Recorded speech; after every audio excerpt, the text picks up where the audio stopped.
नमस्ते दोस्तों, मेरा नाम चिराग है। मैं एक शराबी हूँ। हाँ हाय चिराग चिराग भाई। भाई।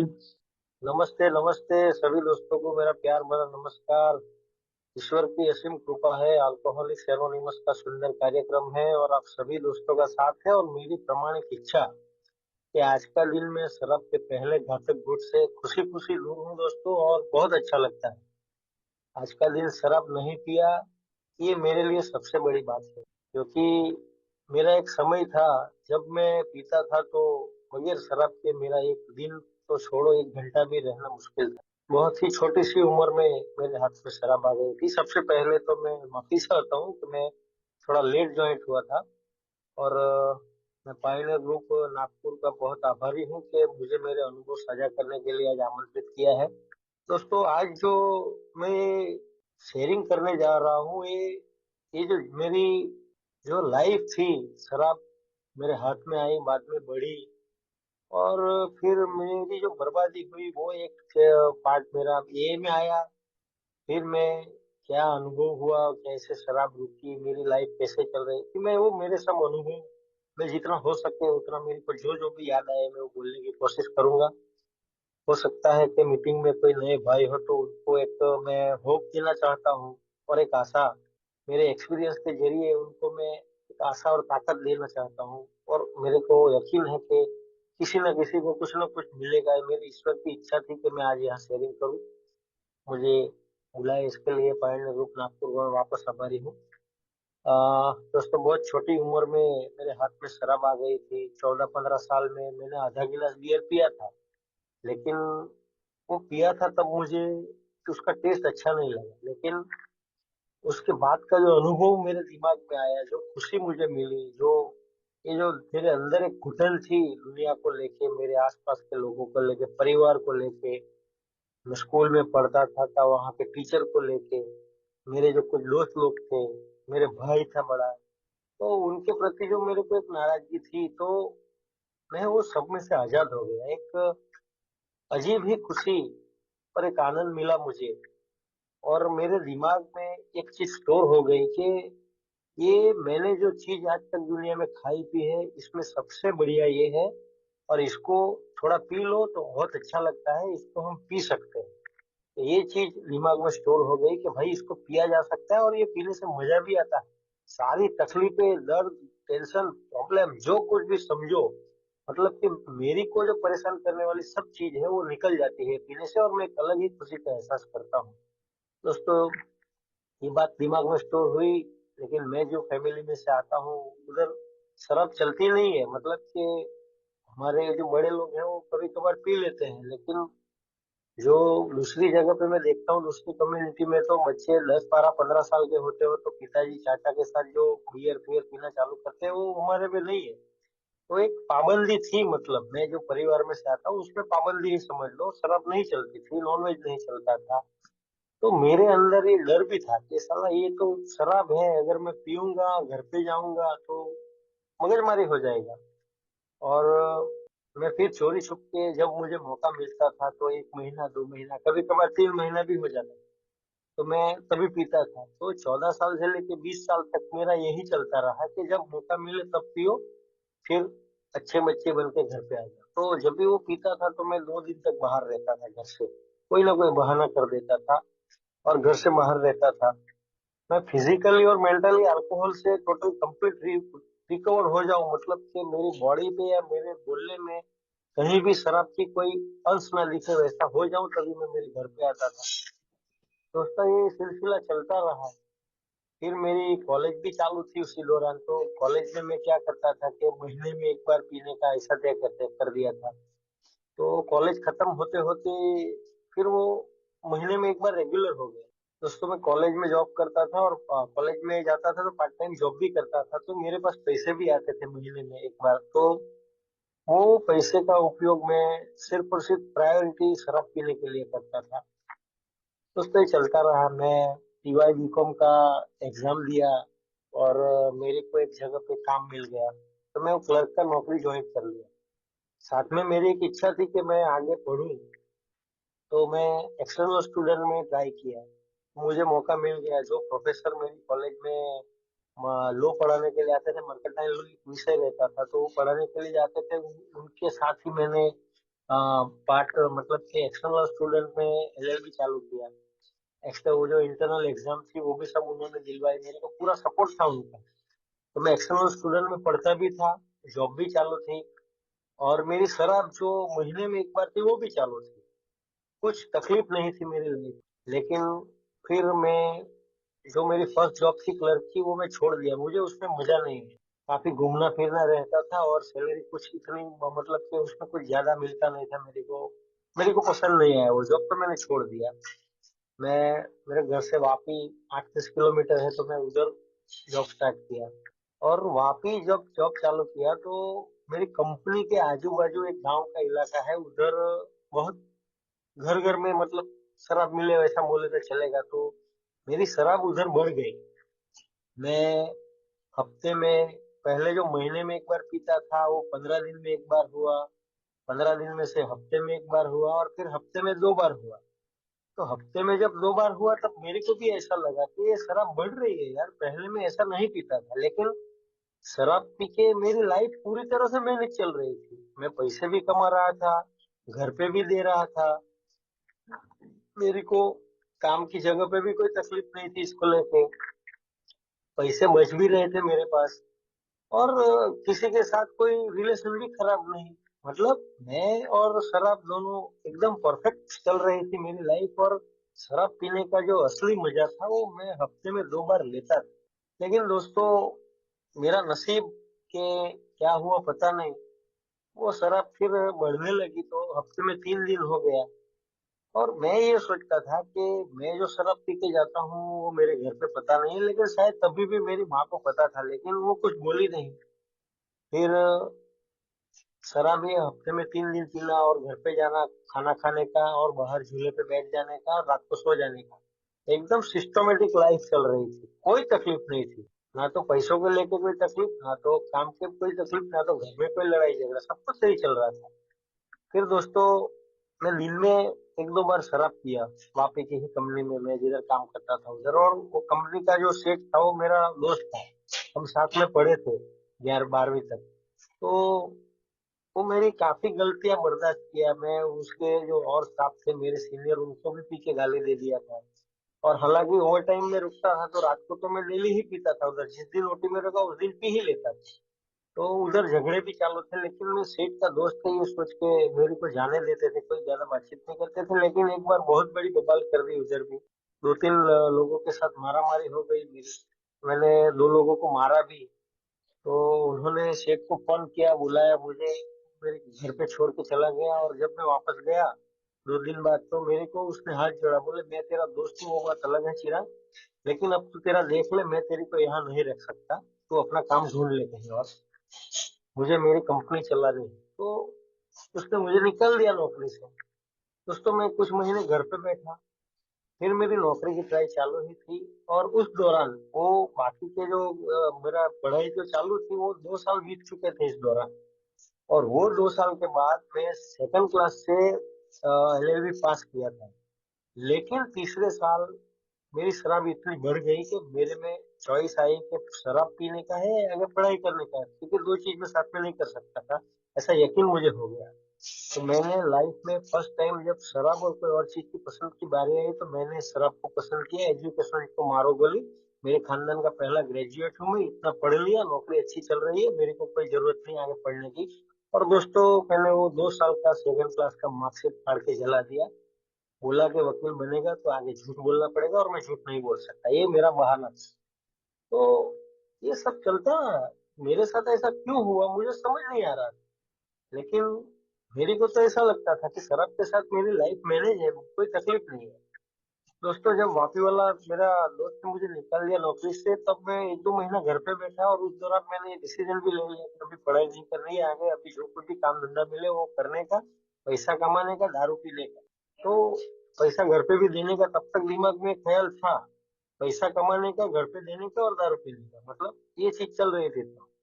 और दोस्तों, मेरा नसीब ऐसा कि मेरी जॉब दमन में लग गई। इंटरव्यू देता रहा तो इंटरव्यू में पास हुआ, सेलो में, Cello company, Cello pen and stationery, Daman. और उधर मुझे असिस्टेंट डिस्पैच मैनेजर का जॉब मिला। बहुत अच्छी पोस्ट थी, बहुत रिस्पेक्ट मिली मुझे, मेरा काम भी सही तरह से चालू हुआ। लेकिन वहां मेरी सबसे बड़ी कमजोरी जो खुलेआम मिल रही थी, गुजरात से आधे पैसे में डबल दारू, वो भी पूरी छूट के साथ। आज से 14 साल 15 साल पहले की बात करूँ तो उधर पुलिस के सामने दारू पी सकते थे। अभी थोड़ा रूल चेंज हुआ है कि खुले में नहीं पी सकते दमन में, लेकिन तब तो पुलिस वाले के सामने भी दारू पियो, रोड पे खड़े रह के दारू पियो, वाइन शॉप पे से लेके कोई पूछने वाला नहीं। और उसी का जो खराब प्रभाव था वो मेरे पे पड़ा, और पैसा भी कम जाता था। और मैं कंपनी में जिस पोस्ट में था तो उसमें मुझे समय को लेकर कोई पाबंदी नहीं थी। मैं कभी भी जा सकता था बाहर, कभी भी अंदर आ सकता था वापस। और डिस्पैच का काम है तो रात के कंटेनर लोड होते थे तो देरी तक रुकता भी था, तो बगैर ओवर टाइम पे मैं काम करता था कंपनी में, तो कोई बोलता नहीं था।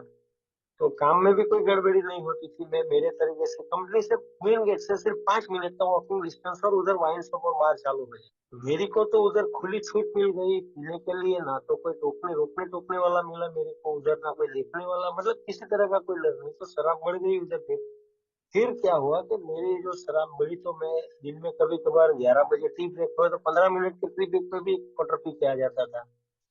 तब भी सब कुछ सही चल रहा था। लेकिन फिर जो शराब में ऐसे मौज मस्ती के खातिर जो पीता था तो बढ़ गई, मतलब क्वांटिटी उसकी बढ़ गई। वो डेली का ही हो गया दमन में। और डेली का 2 क्वार्टर पी के मैं घर पे आने लगा। और मेरे जैसा शराबी अगर पिया हुआ है तो पहला नाटक यही करेगा कि वो पिया हुआ नहीं हो दिखाने की कोशिश करेगा। तो मेरी माँ ने एक बार मेरे को बोला कि तू दारू पी के घर में आता है, हमको पता है फोकट में नहीं पिया हो, ऐसा नाटक मत। तो उस टाइम पे मैं बहुत खुश हुआ दिल ही दिल में, यार इन लोगों को तो पता है मैं दारू पीता हूँ, अभी काय को छुपाने का, काय को लिमिट में पीने का। अभी दिल खोल के पियो, क्योंकि वो 2 क्वार्टर में भी मेरी को तसल्ली नहीं मिलती थी कि मैं दारू पिया हूँ। ऐसा लगता नहीं था, मेरे को और चाहिए था। लेकिन परिवार का जो डर था कि मैं शराब पीता हूँ, घर पे पता चलेंगे तो शायद मेरे को डांटेंगे मारेंगे घर से निकाल देंगे, तो मैं क्या करूंगा। तो वो डर निकल गया, यहाँ पे पीता हूँ उनको पता है और मेरे पे कोई एक्शन नहीं लिया उन्होंने, तो वो डर निकल गया। दूसरे ही दिन से वो शराब बढ़ गई। और मेरी खरी सही बर्बादी जो हुई वो तब से शुरू हुई। क्योंकि मैं 6 बजे मेरा ऑफ होता था, कभी ओटी में रुकता था तो ठीक है, नहीं रुकता था ओटी में तो मैं 8 बजे तक मेरे घर पे टच हो जाता था, और खाना खा के मैं बाहर बैठा रहता था और सो जाता था। शादी हुई नहीं थी तो ये चलता रहा था। लेकिन जब शराब पड़ी, पता चला घर पे जब मैं पीता हूँ, पता चला तो दूसरे ही दिन से वो शराब बढ़ी नहीं, डबल हो गई, सीधा एक खंबा हो गया मेरा। तो फिर घर पे देरी से आना चालू हुआ। कभी 10 बजे आया, कभी 12 बजे आया, कभी रात को 3 बजे आया, कभी सुबह 5 बजे आया। तो घर पे आने का टाइम शेड्यूल टूट गया। दूसरे दिन सुबह आंख खुली तो जॉब पे जाने का, वरना कोई बहाना मार देने का, तबीयत ठीक नहीं है तो काम की जगह पे छुट्टी होने लगी। और फिर महीने के आखिर में पैसे को लेकर तकलीफ चालू हो गई। मैंने पैसे के लिए मेरा अंगूठी निकाल के मेरे कंपनी के सिक्योरिटी सुपरवाइजर को दे दिया था कि भाई तू ये पकड़ ले, पहले मेरे पास 200 दे, फिर बात का बाद में देखेंगे, मेरा सैलरी होएगा तब मेरे पास 300 ले लेना, लेकिन तो मेरे को आज के लिए 200 रुपये। सोचिए दोस्तों, आज से 14 साल पहले दमन में 200 रुपये की दारू मेरे को एक टंग पे लगती थी। तो मेरा कोटा ज्यादा था, मैं दूसरे से ज्यादा पीता हूँ वो मेरे को भी लगता था।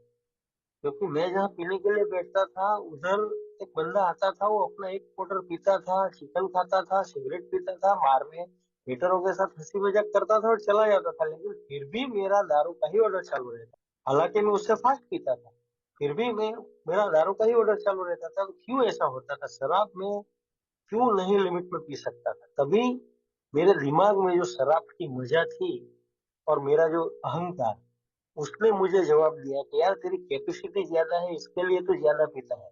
तो उन लोगों की कैपेसिटी कम है तो वो कम पीते हैं। और जो सोशल ड्रिंकर थे जो मेरे साथ पीते थे, उन लोगों को मैं, जिसका कैपेसिटी 2 पैक का है, अगर वो 2.5 पैक पी ले तो खाना खाने के बाद वॉमिट करता था। तो मैं उन लोगों को मन ही मन उसके ऊपर हंसता भी था, और कई बार तो मैं गाली भी दे देता था कि तुम लोगों को दारू हजम नहीं होती, क्यों पीते हो, शराब तुम्हारे काम की नहीं है, मत पियो, है शराब को बदनाम मत करो, तुम इतना पी के साला दारू पी के उल्टी करता है, ऐसा मत करो। तो मेरे को कभी वॉमिट नहीं हुआ शराब पीने के बाद। मैं कॉकटेल भी पिया। सब लोग बोलते थे कि कॉकटेल पीने से वॉमिटिंग होता है, तो मैं रम रम विस्की और वाइन को तीनों को कॉकटेल करके भी पिया, लेकिन मेरे को कुछ नहीं हुआ। तो मेरे को एक अहंकार आ गया कि मैं शराब को अच्छी तरह से पचा सकता हूँ, इसके लिए मैं ज्यादा पीता। ये रही शराब की बात। फिर जो घर पे लड़ाई झगड़े भी चालू हुए, जो पहले कुछ नहीं होता था वो बाद में धीरे धीरे करके चालू हुआ।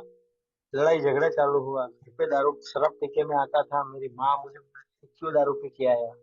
मेरा सिर्फ एक ही जवाब रहता था, किसी के बाप के पैसे से पीता हूँ क्या, मैं कमाता हूँ मैं पीता हूँ, तुम लोगों का क्या जाता है।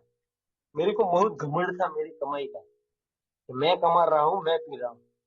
मैं, हम जिस सोसाइटी में रहते हैं उसमें बेवड़े की व्याख्या ही कुछ अलग है, जिसका मतलब कि 24 घंटे दारू पीता है वो, जिसका रहने का घर ठिकाना नहीं हो, सबके साथ मतलब कि वो उसको इंसान में से निकाल दिया हो, बार बार उसको अस्पताल में एडमिट होना पड़े हो, वो उसके ऊपर पुलिस केस हो गया हो, वो पी के रोड पे पड़ा रहता है, जिसकी बीवी भाग गई हो, नौकरी धंधा ना हो, मतलब कि जो रोड पे आ चुका है वही बेवड़ा।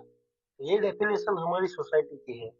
तो मेरे दिमाग में भी वो डेफिनेशन थी बेवड़े की, क्योंकि मैं जब छोटा था तो मेरा घर बिल्कुल रोड के नजदीक है, तो रोड पे से जो लोग जाते थे पी के मेरे गांव में, तो मैं उनको भी गाली देता था बेवड़े ऐसा बोल के। तो मेरे को पता था कि शराबी इसको बोलते हैं, और मेरी वो हिम्मत हुई नहीं थी तब तक।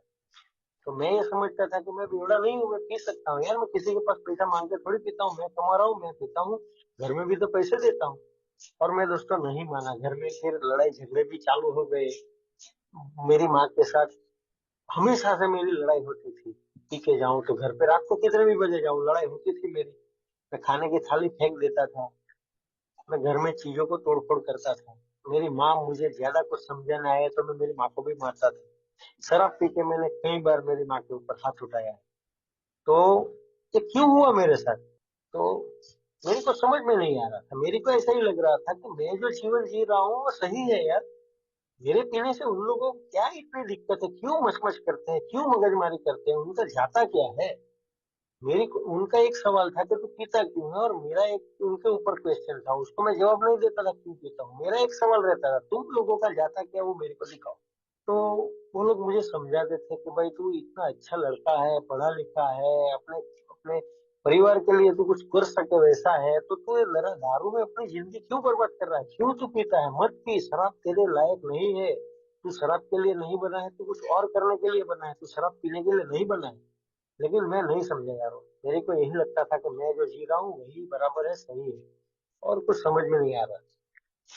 शराब बढ़ी और बर्बादी भी चालू हुई, शादी भी नहीं हुई, एजुकेशन भी अधूरा रहा, घर में लड़ाई झगड़े तोड़फोड़ मारा मारी गाली गलौज चालू हो गई। मैं मेरे गांव की वॉलीबॉल की टीम जाती थी, 3 टीम खेलती थी, उसमें एक टीम का कैप्टन था, तो उसमें से कैप्टन में से निकाला, फिर उन्होंने खिलाड़ी में से निकाला। फिर तो मेरे बाजू में से जो लड़के खेलने जाते थे वो उनका बाइक रोड पे मेरे घर से दूर जाके चालू करते थे कि वो बेवड़ा आवाज सुनेगा तो बैठ जाएगा पीछे, ना खुद खेलेगा ना हमको खेलने देगा। मेरे रिश्तेदार भगवान से प्रार्थना करने लगे कि बेवड़ा हमारे घर पे नहीं आए तो अच्छा। और काम की जगह पे भी कोई ठिकाना नहीं रहा फिर, मेरी नौकरी भी छूटी, और मैं ही खुद लात मार के आ गया था वो नौकरी को, सेलो कंपनी में दमन में। तो कांड हुआ था मेरा, मैं गलती कर दिया था, तो मैनेजर ने मेरे पास दूसरे दिन में नहीं पिया हुआ था तब लिखवा लिया कि अब के बार मैं शराब पी के आऊंगा, कोई गलती करूं या ना करूं वो तो अलग बात है, लेकिन अगर मैं शराब पिया हुआ कंपनी में पकड़ा गया तो मुझे बगैर नोटिस के निकाल देगा। मैंने उनको लिख के दे दिया क्योंकि पिया हुआ नहीं था। दूसरे दिन सुबह 9 बजे से लेकर 11 बजे तक दारू पिया, और 11 बजे मैनेजर की केबिन में सीधा घुस गया दारू पी के, उसको गाली गलौज दिया, मेरे को नौकरी से निकालने का धमकी दिया। तो मैं उसको बोला ज्यादा से ज्यादा तो नौकरी से निकालेगा तू, क्या मेरे को नौकरी से निकालेगा, मैं तेरे को मेरा मैनेजर होने से निकालता हूँ। दोस्तों इस तरह का पागलपन और इस तरह का अहंकार, कि मैंने मेरी चालू नौकरी को लात मार दिया, घर पे चला आया नौकरी छोड़ के। फिर तो एक ही काम बचा था, दारू पीना और लड़ाई झगड़े करना, मारामारी करना, तोड़ फोड़ करना घर में चीजों की। उससे ये सब कुछ चल रहा था। फिर दूसरी नौकरी मिली मेरे को कहीं टेम्पोररी, उधर वापस जाने लगा। लेकिन मेरी जो जिंदगी में स्टेबिलिटी चाहिए थी वो रही नहीं, मेरी बर्बादी शुरू हो गई। मुझे लोग समझाने आने लगे, मैं मतलब कि मेरे सब रिश्तेदार मुझे समझाने के लिए आने लगे, सब मेरे को समझाते थे। कोई शराब खराब बोलता था, कोई मुझे खराब बोलता था, कोई छोड़ दे ऐसा बोलता था, कोई लिमिट में भी ऐसा बोलता था, लेकिन मैं नहीं समझा यार, किसी की बात नहीं सुना मैं। तुम्हारे बाप का जाता क्या है?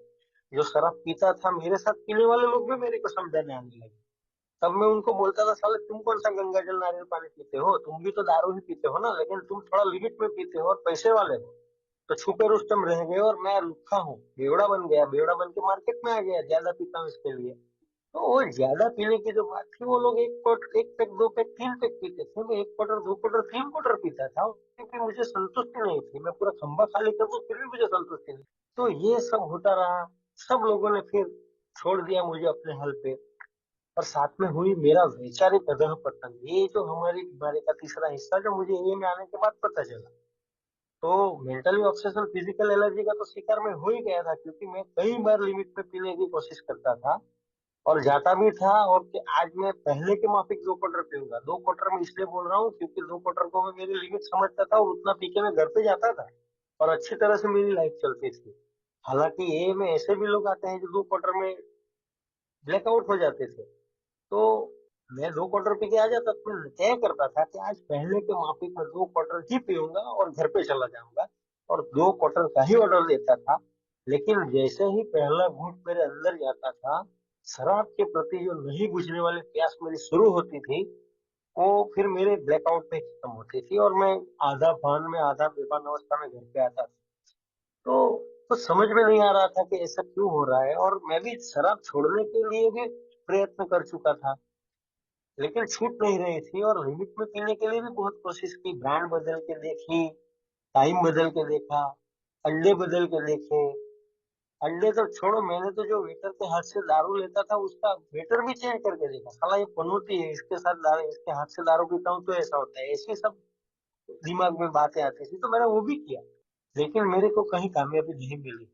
लिमिट में पीना, अच्छी ब्रांड का पीना, महीने में, हफ्ते में एक बार पीना, दो क्वार्टर पीना, चखने बदल के पीना, किसी के साथ बैठ के पीना, अकेले बैठ के पीना, सब कुछ मैं ट्राई कर चुका, लेकिन मेरी शराब रुकने का नाम नहीं ले रही थी और बढ़ ही रही थी। तो वो थी मेरी फिजिकल एलर्जी, जो मेरी को लिमिट में नहीं पीने दे रही थी।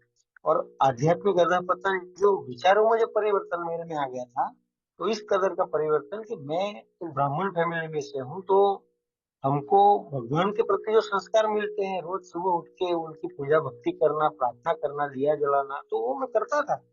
तो रोज सुबह में मैं दिया जलाता था और एक दिल से एक प्रार्थना करता था कि हे भगवान, मैं दारू पी के आता हूँ और ये मेरी मिट्टी बहुत किटकिट करती है, आप एक काम करो, उसको मार डालो, ये मर जाएगी तो मैं और मेरे दारू अच्छी तरह से रहेंगे। इस कदर की सोच।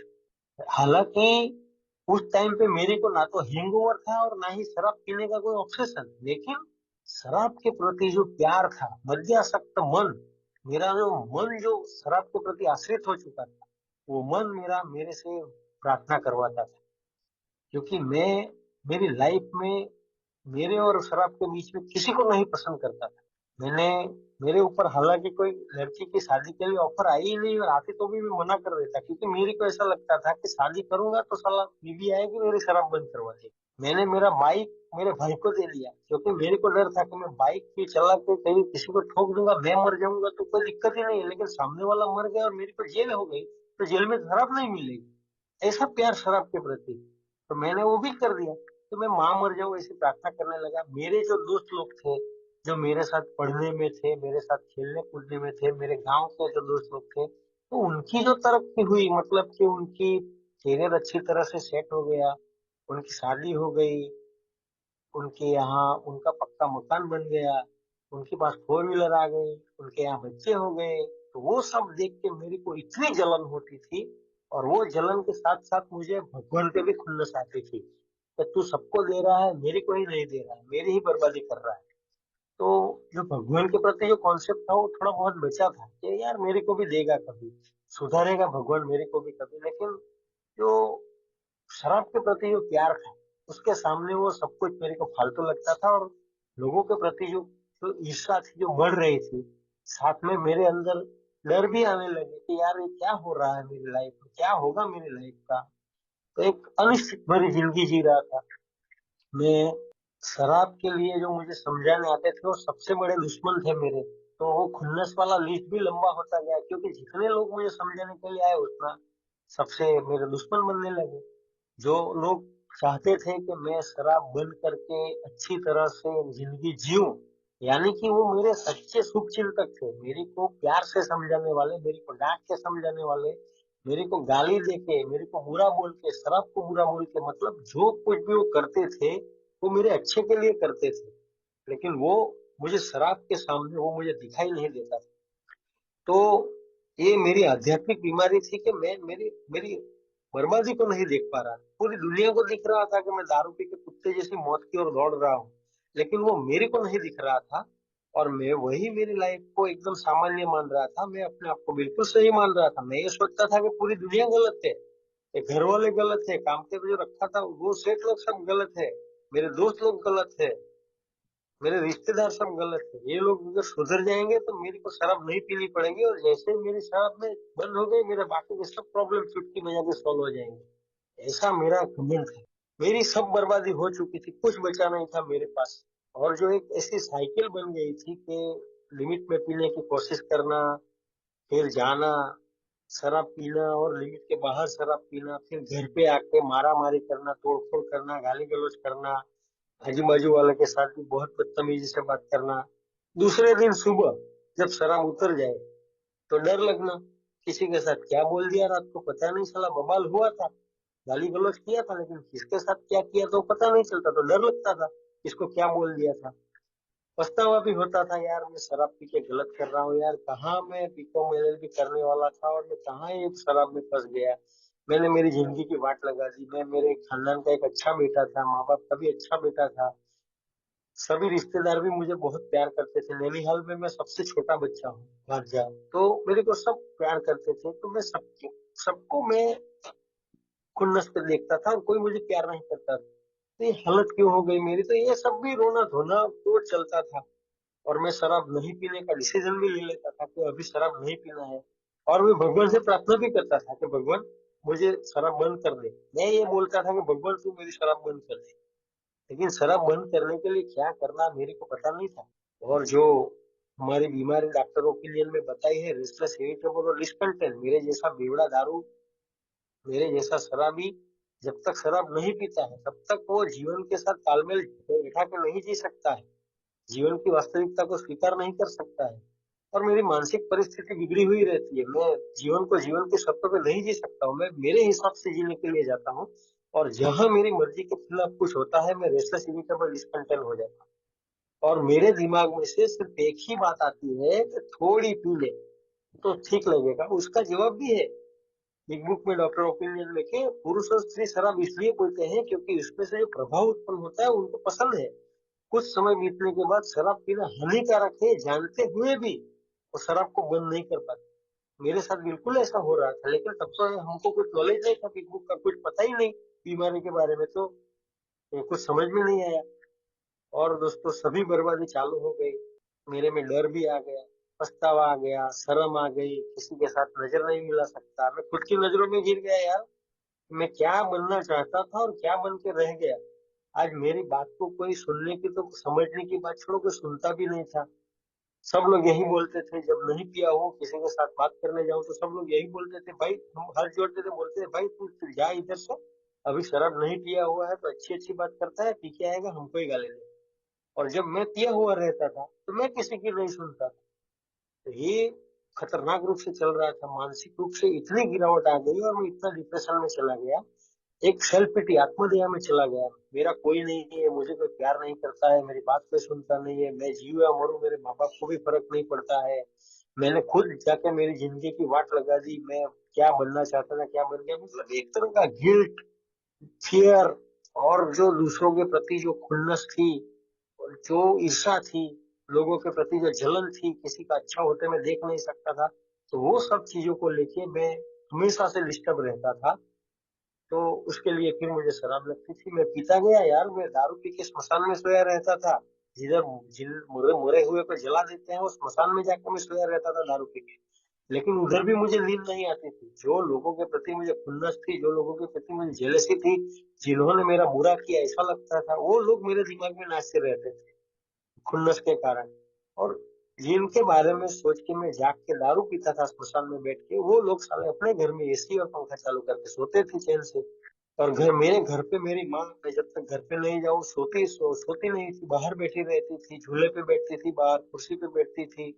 बारिश हो, ठंड का मौसम हो, तो उसको हमेशा से ये डर लगा रहता था कि मेरा बेटा घर पे आएगा कि नहीं आएगा, आएगा तो किस हाल में आएगा। तो एक अनिश्चितता भरी जिंदगी में खुद तो जी रहा था, लेकिन साथ में वो उस बर्बादी में मेरा परिवार भी आ चुका था गिरफ्त में। तो मेरी माँ ने भी फिर भगवान से प्रार्थना चालू कर दी कि भगवान इस बेवड़े को आप मार डालो, ये मर जाएगा तो अच्छा है, मैं उसको रोज मरता नहीं देख सकती। यहाँ तक आ गया, और फिर मैं इतना डिप्रेशन में चला गया कि मैंने 4 बार सुसाइड करने का कोशिश किया, लेकिन दोस्तों 4 बार का सुसाइड अटेम्प्ट भी मेरा नाकामयाब रहा। तब मुझे जाके भगवान पे खुन्नस आई। बचपन में जो सुना था मेरे घर वालों से, परिवार में से, कि भगवान की इच्छा के बगैर एक पत्ता भी नहीं हिलता है, तो भगवान की इच्छा के बगैर मैं बेवड़ा थोड़ी बन सकता हूँ। मतलब कि मैंने जो दारू पिया, बेवड़ा बना, मेरी जो भी बर्बादी हुई, मैं जो कुछ भी करना चाहता था वो नहीं हुआ, और वो सबके लिए मैंने भगवान को जिम्मेदार ठहरा दी। और फिर जब 4 बार मरने की कोशिश की और नहीं मरा, तो जो खुन्नस भगवान पे आई वो इस तरह आई कि भगवान ने सबको सब कुछ दिया, मेरे साथ में रहने वाले मेरे दोस्त लोगों को, रिश्तेदारों को, सबको सब कुछ दिया, जितने भी लोग मेरी जान पहचान में थे मेरे साथ थे, सबको तूने सब कुछ दिया। पर तूने मेरी कोई ढंग की नौकरी भी नहीं रखी अभी मेरे पास, मेरी ये हालत कर दी, मुझे बेवड़ा बनाया, मेरे सबके साथ रिश्ते खराब कर दिए। और आज जब ये दुनिया में मेरा कोई नहीं है, मुझे कोई प्यार करने वाला नहीं है, तो फिर मैं ये दुनिया में जी के क्या करूं, मैं मरना चाहता हूँ। तो आज तू मुझे मार भी नहीं रहा है और मुझे जिंदा रख के सजा दे रहा है। मतलब प्यार करने वाला भगवान, हमारा हमारी केयर करने वाला भगवान, हमारी गलतियों को माफ करने वाला भगवान, ये पूरी सृष्टि को चलाने वाला, पूरे ब्रह्मांड को चलाने वाला भगवान का जो मेरा कॉन्सेप्ट था बचपन को, पूरी तरह से मेरी सोच में दफन हो गया। और एक नया कॉन्सेप्ट भगवान के बारे में आ गया कि पूरी दुनिया के लिए भगवान है, मेरे लिए नहीं है, वो मेरे लिए काम नहीं करता है, तो आज से मेरा साथ उसका रिश्ता खत्म, वो मेरे लिए काम नहीं करता है। और दोस्तों मैं मरने के लिए शराब पीने लगा। मैं शराब के साथ भी मेरी जिंदगी नहीं चलती थी और शराब के बगैर भी नहीं चलती थी। जैसे सांस लेना जरूरी था, वैसे शराब पीना जरूरी मेरी लाइफ में हो गया था, क्योंकि शराब पीने से जो मजा मिलती थी वो तो बरसों पहले गायब हो गई थी। मैंने मेरी अल्कोहलिज्म के आखिरी 3 साल मेंटली लोनलीनेस में गुजारे। घर में रहते हुए भी हम दूसरे देश में रह रहे हो, ऐसा रिश्ता था मेरे परिवार में मेरा। कहीं पे भी मेरी कोई कदर कीमत नहीं थी, मैं मर जाऊं तो किसी को बाल जितना भी फर्क नहीं पड़ने वाला। तो फिर मैं क्या करता, मरने के लिए फिर शराब पीनी चालू की, कोल्ड ड्रिंक्स पानी डालना बंद कर दिया, कच्चे क्वार्टर पीने लगा मैं कि शायद इंटरनल ऑर्गन खत्म हो जाएंगे तब तो मर जाऊंगा ना। तो दोस्तों इस तरह का अल्कोहलिज्म बढ़ गया, डिप्रेशन, फियर, एंजाइटी, सब कुछ हुआ मेरे साथ, जो आध्यात्मिक बीमारी सब मेरे अंदर घुस गई पूरी तरह से। और मैं सिर्फ मरने के लिए दारू पीता रहा, पूरी दुनिया को दोष दे। उसी टाइम 30 सितंबर 2012 मुझे सुबह 7:30 बजे अल्कोहलिक्स एनोनिमस का मैसेज मिला। मैं ये भाई जो मेरे घर पे आए, उन्होंने एक ही सवाल पूछा कि भाई आपको पीनी है कि छोड़नी है। तो मैं रो पड़ा, क्योंकि मैं शराब को छोड़ना चाहता था पर छूटती नहीं थी मेरे से। तो मैं रोया और उनको बोला कि इधर पीना ही कौन चाहता है, मैं तो छोड़ना चाहता हूँ पर छूटती नहीं है। तो उन्होंने एक सेंटेंस बोला मुझे कि अगर आपकी शराब छोड़ने की एक बाल जीतने की इच्छा है, तो शराब के सामने आधी लड़ाई जीत गया, समझ लो।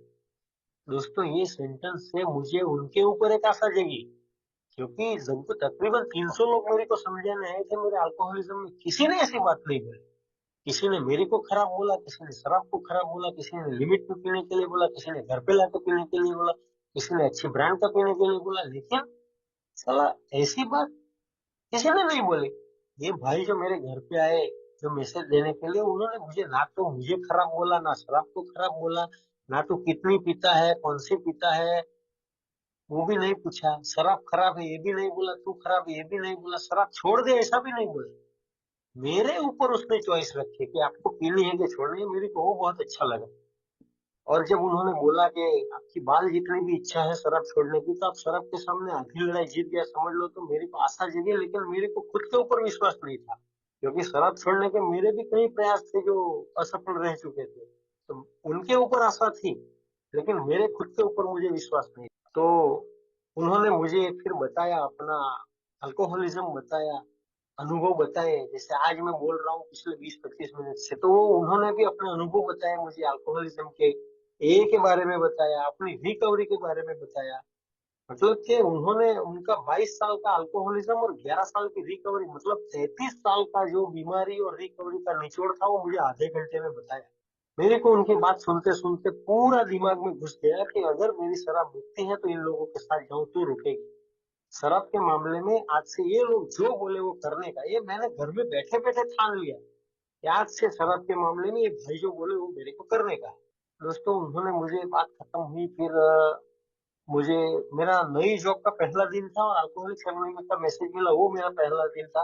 तो मुझे उन्होंने मेरे कंपनी के गेट पे छोड़ा और मुझे बोला कि इसके लिए आपको मीटिंग करनी पड़ेगी, और शराब छोड़ने के लिए मैं कुछ भी करने के लिए तैयार था, और मैंने तय कर लिया था कि ये जो बोले वो करने का, क्योंकि यार इतनी बर्बादी होने के बाद भी कोई शराब से दूर रहने के बाद इतनी अच्छी जिंदगी जी सकता है तो मैं भी जी सकता हूँ यार, मेरे में भी आशा है जीने की।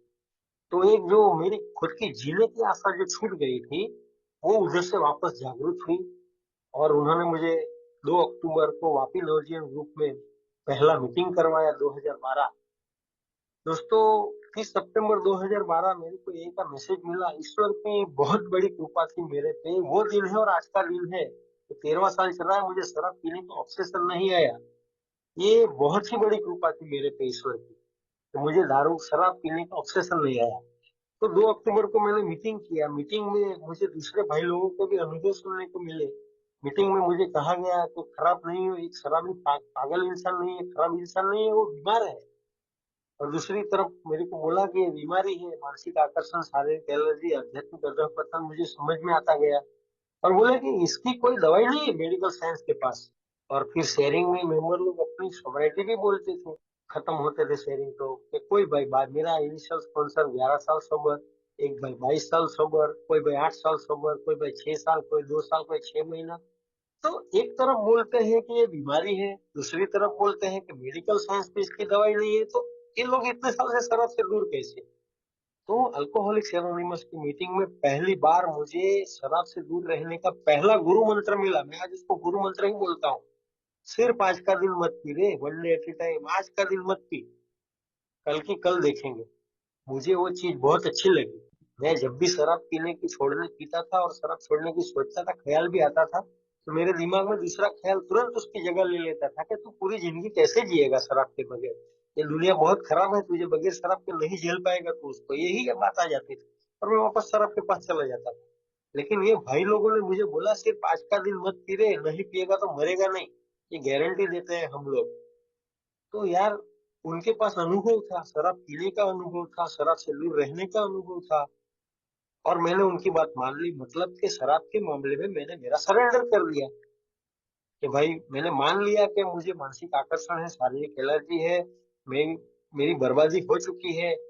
तो शराब का पहला घूंट मेरे लिए घातक है, और मैं पहला घूंट नहीं पी सकता, पहला घूंट घातक के स्लोगन है हमारा, फर्स्ट ड्रिंक डैमेज।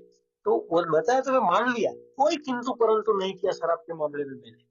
लेकिन जहाँ बात आती है मेरी जिंदगी की अस्त व्यस्तता की, फर्स्ट स्टेप का सेकंड हिस्सा, पहला हिस्सा के हमने मान लिया कि हम शराब के सामने शक्तिहीन थे, मैं मान लिया भाई मैं शक्तिहीन हूँ। वो जो सवाल अभी एग्नोस्टिक में दिया है वो, कि प्रामाणिक इच्छा होने के बावजूद मैं रोक नहीं सकता हूँ, और जब मैं पीना चालू करता हूँ तो लिमिट में पी नहीं सकता हूँ। हर बार मैं दूसरे के मौखिक पीने के लिए जाता हूँ, सोशल ड्रिंकर को देखने, पी के मैं दूसरे की तरह एंजॉय करूंगा। एक बार मैं शराब के सामने जरूर गेम जीतूंगा, लिमिट में पीऊंगा और एंजॉय करूंगा। तो ये सब बातें आ जाती थी, तो मैं शराब पी लेता था। लेकिन अल्कोहलिक्स एनोनिमस में मेरे को ये बताया गया कि आज का दिन आपको पहले घातक गुट से दूर रहना है, और इसके लिए मुझे उन्होंने होल्ड का प्रोग्राम दिया। बोले भूखा नहीं रहने का, गुस्सा नहीं करने का, अकेले नहीं रहने का, जरूरत से ज्यादा काम नहीं करने का। तो मैंने वो चीज मान ली। लेकिन शराब रुकने के बाद मैंने जो मेरी फर्स्ट स्टेप का सेकंड हिस्सा का मेरा जीवन अस्त व्यस्त है, उसके ऊपर स्वीकार भी नहीं किया और उसको ठीक तरह से समझा भी नहीं। मैं ये मानता था कि मैं दारू पीता हूँ, मेरे घर में झगड़े होते हैं, मेरी काम की जगह पे छुट्टी होती है, मेरे को पैसे की तकलीफ होती है, मैं दूसरों के साथ गाली गलौज करता हूँ, मेरे कपड़े का ठिकाना नहीं रहता है, शाम को आऊं तब, और जो कुछ भी है आज रिश्ते खराब हुए हैं, वो सब पे बर्बादी गिनता था। सुबह से देरी से उठना, पैसे की तकलीफ पड़ना, काम की जगह पे छुट्टी होना, और घर में जो चीजें तोड़ फोड़ की थी वो सबको मैं मेरी बर्बादी गिनता था, वो जिंदगी की असलियत समझता था। तो ये सब तो धीरे धीरे सब ठीक होने लगा। तो मैं वो मान्य नहीं किया आध्यात्मिक बीमारी, और मैंने उस पर काम नहीं किया। फिर मैं सेकंड स्टेप पढ़ा, आधा फर्स्ट स्टेप आधा छोड़ के ही मैंने सेकंड स्टेप पढ़ा। पढ़ते थे डेली मीटिंग में, जिसमें हायर पावर की बात आती थी। और उसके साथ तो अपना किसी का 36 का आंकड़ा है, मेरा 72 का था ऊपर वाले के साथ। वो तो सजा देने वाला भगवान था। तो ना तो अस्त व्यस्तता को माना, ना तो हायर पावर को माना। तो लेकिन शराब बंद थी। क्यों बंद थी? क्योंकि शराब के मामले में मैंने तय कर लिया था कि मीटिंग रूम और मेंबर मेरे हायर पावर। तो दोस्तों, शराब मैं नहीं पिया तकरीबन 7 साल। मतलब कि मैं जब तक प्रोग्राम नहीं लिया तब तक शराब नहीं पिया। मैं मीटिंग में जुड़े हुए मेरे नए भाई हैं, उनको बोलना चाहता हूँ कि मैंने जो गलती की है वो आप मत करना। हाथ जोड़ता हूँ आपको। कोई अच्छा सा स्पॉन्सर लेके प्रोग्राम को एक बार करो और फिर उसको जियो, बहुत अच्छी जिंदगी मिलती है। तो दोस्तों, अभी मैं ए में आया, मेरी शराब रुक गई। फिर फिर जो मैं जिंदगी जिया। यहाँ कहा जाता है कि मैंने एक्सपीरियंस तो क्या कहता हूँ कि हम पहले कैसे थे, ए में आने के बाद क्या हुआ, और अब के एके में कैसा हूँ। तो ए में आने से पहले मैं एक शराबी बन चुका था। ए में आने के बाद ईश्वर की असीम कृपा से मेरी शराब रुक गई, लेकिन मैं वो मानने के लिए तैयार नहीं था कि ईश्वर शराब रोकता है। तो मीटिंग रूम में मैं जाता गया, तो जिंदगी की अस्त व्यस्तता मेरे को फिर समझ में आने लगी। मेरे रिलेशन ठीक नहीं है, मेरे अंदर काफी कुछ डर है, मेरे स्वभाव पे मेरा कंट्रोल नहीं है। मेरे को बहुत जल्दी गुस्सा आ जाता है, मैं तुरंत खुन्नस पाल लेता हूँ। छोटी छोटी बातों में मुझे डर लगते थे। मेरे को पैसे को लेके हमेशा डर रहता था, फ्यूचर को लेके हमेशा डर रहता था, शादी होगी कि नहीं होगी ये डर रहता था, शराब वापस चालू तो नहीं हो जाएगी ये डर रहता था। तो ये सब अस्त व्यस्तता को मैं बहुत गहराई से समझा। जो 8 सवाल दिए गए हैं कि मैं किसी को काम का नहीं था। तो शराब पीते टाइम की तो बात छोड़ो, शराब छोड़ने के बाद भी मैं किसी के काम का नहीं था। सिर्फ नए शराबी को मैं मैसेज देना चालू कर दिया था। इसके अलावा मैं और किधर भी कुछ काम का नहीं था। टोटल इनसिक्योरिटी फील करता था मैं मेरी लाइफ के बारे में। तो जिंदगी व्यस्त व्यस्त किसको बोलते हैं वो मैं समझा। और हायर पावर का कॉन्सेप्ट मेरा एक स्लिप मेंबर ने किया। मैं जब मीटिंग में जाता था तब से वो मेरे जाने से पहले आता था मीटिंग में। लेकिन वो सोबर नहीं था। वो कंपनी वो मेरी वापी में मीटिंग होती थी, उधर गेट तक आता था, लेकिन वो फिर चला जाता था। और मीटिंग रूम में मेरे को हर हर मीटिंग में कोई ना कोई मेंबर के मुंह से सेंटेंस सुनने को मिलता था कि ईश्वर की जिसके ऊपर कृपा है वही इधर आके बैठ सकता है। तो हायर पावर का कॉन्सेप्ट मेरे में क्लियर हुआ कि यार सच में कोई शक्ति है जो मुझे यहाँ लाती है। और मेरे शराब छोड़ने के कितने प्रयास मैं कर चुका था, लेकिन वो कामयाब नहीं हुआ था। इधर आने से, वो मेंबर मिलने से, और इन लोगों की बात को मैंने क्यों सुना। मैं 300 लोग जो मेरे नाते रिश्तेदार थे, किसी के साथ खून का रिश्ता था, मेरे दोस्त लोग थे, मेरे परिवार वाले थे, डॉक्टर थे, पुलिस की भी वार्निंग मिली थी, तो मैं उन सबकी बात नहीं सुना। और ये जो बेवड़े लोग, जिसकी जो मेंबर, बेवड़ा बोल दिया तो सॉरी, मेरे मेरे हायर पावर है वो सब। तो जो शराबी लोग थे जिसके साथ मैंने कभी दारू नहीं पिया, किसी को दारू पी के गाली नहीं दिया, किसी के पास शराब पीने के लिए पैसे नहीं मांगे, जिसके साथ कोई लेना देना ही नहीं था मेरा, मैंने उनकी बात सुन कैसे ली? सुन तो ली, लेकिन वापस मान भी लिया और उसके एक्शन में भी ले लिया। तो ये सब चीज देखी। एक मेंबर ने मेरे को बोला, तेरा ग्रेटिट्यूड देख, ईश्वर के ऊपर श्रद्धा नहीं है तो तू किधर किधर बचा। तो दोस्तों, मैं पहले तो बाइक लेके आता था दारू पी के, उधर किधर एक्सीडेंट नहीं हुआ। फिर बाइक जब मेरे भाई को दे दी मैंने, तो 6 लेन का हाईवे, नेशनल हाईवे नंबर 48, एकदम व्यस्त हाईवे, रात को 12 बजे भी उधर आपको ट्रैफिक मिलेगा। तो वो हाईवे 6 लेन का, मैं रिक्शा वाला ऑटो में से उतरता था तो उसको पैसा दिया कि नहीं दिया वो मेरे को खुश नहीं रहता था। तो उधर से उतरने के बाद वो 6 लेन का हाईवे में कैसे क्रॉस किया। 4 बार सुसाइड अटेम्प्ट किया, नीम का गोली खाया, जो जहर की गोली आती है अनाज में डालने की वो खाई, रेलवे ट्रैक पे गया। यार 4 4 बार का ऐसा सुसाइड करने का प्रोसेस जिसमें आदमी मर जाते हैं, मैं क्यों बच गया? किसने बचाया मेरे को? तो ये सब जब मैंने देखा, आज मेरे पास रहने के लिए घर है, अच्छा, मेरे को कोई बीमारी नहीं है। तो ये सब ग्रेटिट्यूड लिस्ट जब बनाया तब मेरे को समझ में आ गया कि हाँ यार, है एक शक्ति, और इन लोगों की बात सही है। अगर उसकी इच्छा है तो भी मैं इधर आता हूँ, इसकी कृपा है मेरे पे।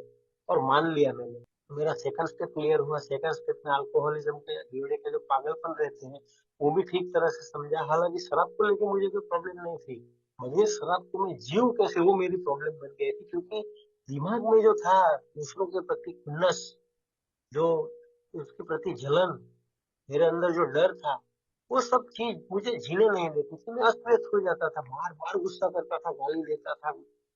तो लेकिन वो फ्रीक्वेंसी बहुत कम हो गई थी।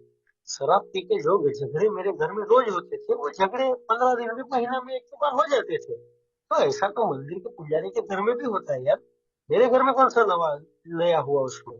तो ये एक चीज थी कि मैं कंपैरिजन करता था। तो वो कंपैरिजन में मैं मारा गया।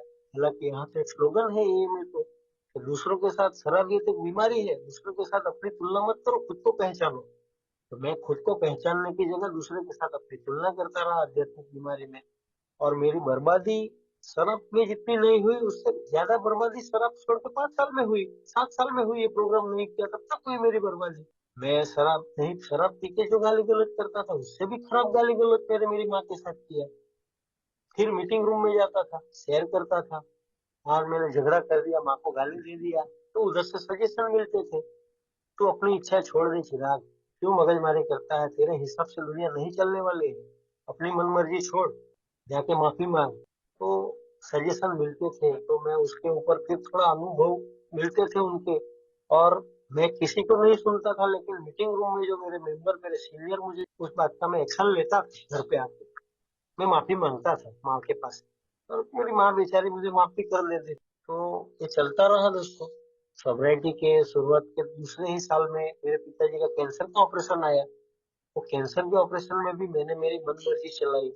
पहले तो डिस्टर्ब हुआ कि अभी कैंसर डिटेक्ट हुआ है, ऑपरेशन करने के लिए बोल रहे हैं डॉक्टर, मैं इतना पैसा लाऊंगा कहाँ से। हालांकि मुझे किसी ने नहीं बोला था, मेरा बड़ा भाई है, मेरे जो भी रिश्तेदार हैं, उसमें से किसी ने मेरे को कुछ नहीं बोला। लेकिन मैं एक बेवड़ा डिस्टर्ब माइंड में रहने वाला अपने आप पे सब ये ले लिया कि अभी मैं पैसा किधर से लाऊं। और दूसरा, भगवान को गाली। अभी भी मेरा भला नहीं कर रहा है, साला दारू छूट गई है तो भी मेरा भला नहीं कर रहा है। मान लिया था उच्च शक्ति है, लेकिन वो मेरे लिए काम करती है, वो तो मैं तब भी नहीं मानता था। तब भी मानता था कि अभी भी मेरी बर्बादी कर रही है। अगर भगवान मेरा और मेरे परिवार का अच्छा ही चाहता, मेरे पिताजी को कैंसर क्यों होता, ये सवाल था मेरा। लेकिन मैं कुछ उसके बारे में ज्यादा चर्चा नहीं किया। हुआ हुआ, पैसे किधर से लाएंगे, कौन सी अस्पताल में ऑपरेशन होगा, वो सब टेंशन लेके घूम रहा था। फिर डिस्टर्ब बहुत हो गया, तो मेरा मेरी खासियत थी कि मैं जब भी ज्यादा डिस्टर्ब हो जाऊं तो मीटिंग रूम में जाके शेयर कर देता था। मीटिंग रूम में से सजेशन मिला कि भाई, तू तेरी मर्जी छोड़ ना, तू क्या कर सकता है वो ही कर सकता है ना। तेरे हाथ में जो चीज नहीं है उसके ऊपर तू क्यों टेंशन ले रहा है। तेरे पास पैसे नहीं है तो पैसे का टेंशन मत ले, किसी तरह अपने पिताजी को अस्पताल में एडमिट करवा दे, बाकी का देखा जाएगा, ईश्वर करेगा। अरे यार, ऐसा कैसे ईश्वर करेगा। ईश्वर, कोई ऑपरेशन होएगा तो डिपॉजिट भरने के लिए या फिर बिल भरने के लिए ईश्वर थोड़ी आएगा पैसा लेके। इतनी तो अकल होनी चाहिए ना। तो मेंबरों की बात तो फिर मैं क्या करूँ, समझ में नहीं आया। फिर मैंने विश्वास कर लिया मेंबर की बात पे, चलो ठीक है ले जा।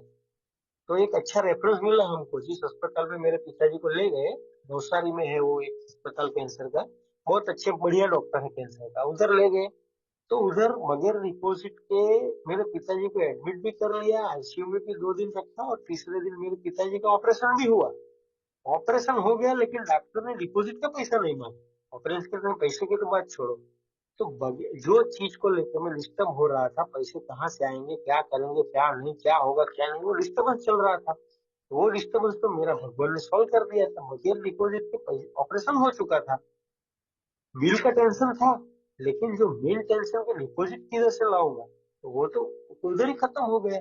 मेरा बड़ा भाई और एक मेरी भाभी जो खुद डॉक्टर है, वो ले गए और उधर एडमिट करवाए, उधर ऑपरेशन हो गया।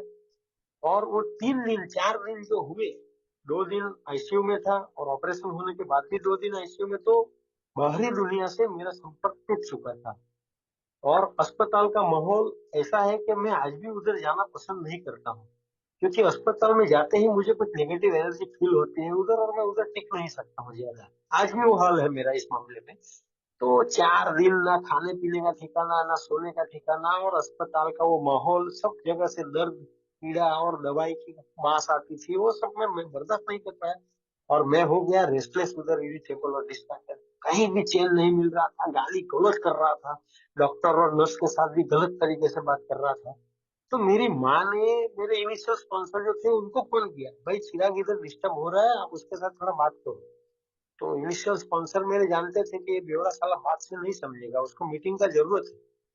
तो उन्होंने नवसारी के एक मेंबर, लोकल मेंबर कॉल किया कि भाई हमारा एक मेंबर लोकल इधर वापी का, वो उधर उसके पिताजी एडमिट है, उसको मीटिंग का जरूरत है, आप उसको मीटिंग करवाओ। तो मेरे पिताजी जो अस्पताल में एडमिट थे, वो एड्रेस उनको दिया तो वो आ गए। वो पता ही है नवसारी के लोकल है, तो अस्पताल का नाम दिया तो वो लोग आ गए उधर। एक भाई आया मीटिंग करवाने के लिए, मुझे मुझे मीटिंग में ले गया, मुझे शेयरिंग दिया, बोले आपके दिल में जो है वो बोल डालो। तो मैं पूरा मेरा खाली कर दिया उधर, दिमाग में जो चल रहा था पैसे को लेके, पिताजी को लेके, मेरे रिलेशन वाले जो सब लोग थे जो खराब बातें कर रहे थे मेरे पिताजी के ऑपरेशन को लेके, वो सब मैंने उधर बक डाला पूरी तरह से। खाली हो गया, पूरा एकदम हल्का हो गया। उधर मेरे को पूरी शांति से सुना गया, और बाद में मीटिंग खत्म हुई। सुपर मीटिंग में 5 ही मिनट मेरे साथ रुके दो मेंबर। मेरे को बोला, देख चिराग, अपनी मनमर्जी छोड़ दे, तू तेरे हाथ में इधर अभी कुछ नहीं है, तू अभी कुछ नहीं कर सकता, अभी तू जो कर सकता है वो कर, बाकी की तेरी मनमर्जी छोड़ दे। और हालांकि शेयरिंग हो गया था, दिल हल्का हो चुका था, दिमाग में कुछ वो लोग बोले और समझ में आ रहा था। तो थर्ड स्टेप मेरा वापस हुआ उधर कि मैं मेरी मनमर्जी से छोड़ दूं, मेरी मनमर्जी को छोड़ूं, मैं डायरेक्टर बनना छोड़ूं, और वो जो एक्टिंग मुझे दे रहा है वो मैं एक्टर बन के एक्टिंग करूं इधर। मेरे को अभी पिताजी की सेवा करने वाला बेटा ये एक्टिंग दी है ऊपर वाले ने, तो मैं उसको करूं। तो मैंने दोस्तों 17 दिन तक फिर हम अस्पताल में रहे। पिताजी को छुट्टी देने की बात आई, बिल आया, तो मेरे पिताजी की कुछ सेविंग थी, आधा पैसा बिल का मेरा भाई लेके आ गया, और कुछ रिश्तेदारों की हेल्प मिली, और वो बिल क्लियर हो गया। मेरे को 1 रुपया भी नहीं देना पड़ा उधर, मेरे को सिर्फ फिजिकली उधर रहना पड़ा। तो दोस्तों ये पूरी आसानी से ये चीज निकल गई, जिसको लेकर मैं डर रहा था और गुस्सा कर रहा था, गाली गलौज कर रहा था, वो सब निकल गया। दोस्तों सोब्राइटी के उसी दौरान मेरी 5 साल सोब्राइटी की शुरुआत की, और उसमें 7 बार मेरी शादी तय होकर टूटी। लेकिन फिर भी मुझे शराब की जरूरत नहीं पड़ी, क्योंकि शराब के मामले में one day at A time, पहला गुट घातक, वर्ल्ड का प्रोग्राम, मीटिंग, मेंबर से बात करना, सब अप्लाई था। तो शराब की जरूरत मुझे नहीं पड़ी। हालांकि वो 7 में से 2 लड़कियां तो मेरी कंपनी में ही काम करती थी, दिन में उसको मेरी को तकरीबन 6-7 बार देखना पड़ता था, क्योंकि मैं सेकंड फ्लोर पे मेरा ऑफिस था, और वो लड़की फर्स्ट फ्लोर पे काम करती थी, और जैसे ही सीढ़ी उतरे तो सामने ही वो बैठती थी, दोनों की दोनों। तो बारी बारी उनके साथ शादी तय होकर टूटी। तो उसमें से एक लड़की ने तो मुझे बेवड़ा है तो बोले, ऐसा बेवड़ा बोल के सगाई छोड़ दी थी। तो 7 बार शादी टूटने के बाद सगाई हो जाती थी और टूट जाती थी, फिर भी मुझे शराब की जरूरत नहीं पड़ी। ये ग्रेस ऑफ गॉड है, उसमें मेरी कोई होशियारी नहीं है। मेरे इनिशियल स्पॉन्सर का, मेरे सीनियर मेंबरों का, और मेरे सर जो जितने भी लोग जुड़े हुए थे, मैं सबका बहुत आभारी हूँ आज के मुझे शराब के पहले घर से गुट से दूर रहने में मदद की। हालांकि मेरे अंदर इच्छा थी शराब से दूर रहने की, लेकिन वो उस इच्छा को जो जतन चाहिए था, एक पौधा लगा देते हैं, बाद में उसके ऊपर फल है, तब तक की जो उसकी प्रोसेस है उसको काफी कुछ मेहनत लगती है। खाद डालो, पानी डालो, कचरा साफ करो, उसको रेगुलर धूप मिले, वैसा एटमोस्फियर तो चाहिए था। वो जो मिलता है तभी वो पौधा बड़ा होता है। तो अल्कोहलिक्स एनोनिमस में मेरी जो एक छोटी सी इच्छा थी कि मुझे शराब नहीं पीनी है, मुझे शराब छोड़नी है, वो इच्छा लेके जो मैं गया था, वो इच्छा को पूरी तरह से जतन मिला उधर। उसको उसको समझने वाले मिले, उसके ऊपर काम करने वाले मिले, और मैं शराब से दूर रहा। आज उसकी बदौलत में शराब से दूर हूँ। मेरी खुद की होशियारी से मैं शराब से दूर नहीं रह सकता, वो तो मेरा पिछला अनुभव है 11 साल का। सारा शराब पीते ही रहा था मैं, नहीं छूट रही थी मैं। तो मैं शराब से दूर था। तो बाकी का प्रोग्राम में फिर लेने की भी सोचा। तो मैंने, मेरी खुन्नस थी यार, 150 लोगों के ऊपर खुन्नस थी, जिसमें पहला नाम भगवान का, दूसरा नाम मेरी माँ का, और बाकी के कुछ 15-20 नाम ऐसे थे जो मेरे को रिवॉल्वर मिलता तो मैं गोली मार देता, जिसमें मेरी माँ का भी नाम था। सोचिए दोस्तों ये बीमारी कितनी खतरनाक है। मीटिंग में जुड़े हुए मेरे नए भाई शायद ये समझ रहे हैं कि शराब प्रॉब्लम है, लेकिन शराब बंद हुए तो 2 साल हुआ था, फिर भी मैं मेरी माँ को मारने के लिए रिवॉल्वर ढूंढ रहा था। क्यों हुआ? क्योंकि शराब मेरे अंदर बचपन से कुछ स्वभाव ऐसे थे, चरित्र दोष में लेके ही पैदा हुआ था, कंप्लीट फॉल्ट जिसको बोलते हैं, वो लेके ही पैदा हुआ था।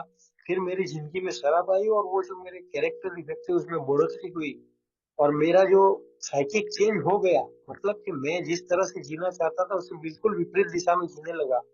और जिस माँ ने मुझे जन्म दिया वो माँ मर जाए, वैसी प्रार्थना तो मैं करता ही था, लेकिन शराब से दूर होने के बाद भी मैं रिवॉल्वर ढूंढता था उसको गोली मारने के लिए। यार दोस्तों, इस तरह की बर्बादी मानसिक रूप से।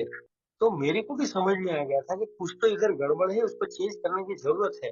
फिर मेरे को वर्कशॉप मिला, वापी में एक वर्कशॉप मिला, लेकिन वो एक ही दिन का वर्कशॉप था और नई नई सोसाइटी थी, तो कुछ समझ में नहीं आया। फोर स्टेप लिखो, सेक्स इन्वेंटरी लिखो, रियर रिजाइनमेंट, रियर अदर हार्म्स, वो सब लिखो, अपने किसी एक आदमी के साथ उसको बताओ, और जो कुछ भी नुकसान हुआ भरपाई करो। साला अभी पीने के वांदे थे, अभी जीने के वांदे हैं, तो जो नुकसान किया था वो किधर भरपाई करने जाएंगे।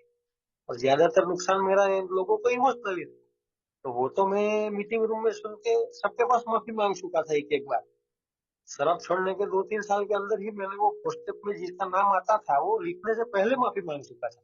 लेकिन फिर मेरे को ऐसा लगा कि मुझे खुद के ऊपर कुछ काम करना चाहिए, तो मैंने एक स्पॉन्सर लिया और उसको बोल दिया, भाई आप सिर्फ पोस्टअप में जो रिजाइनमेंट है वो मुझे काफी परेशान कर रहा है, लोगों के प्रति जो खुन्नस है वो मुझे बहुत परेशान करती है। और बिग बुक में मैं कहीं पढ़ा था कि जो खुन्नस है वो हमारा एक नंबर का दुश्मन है, उसमें से कई आध्यात्मिक बीमारी पैदा होती है। खुन्नस के बारे में है कि डर के बारे में एग्जैक्ट श्योर नहीं हूँ, लेकिन शायद ये खुन्नस या गुस्से के नाराजगी के बारे में ही है।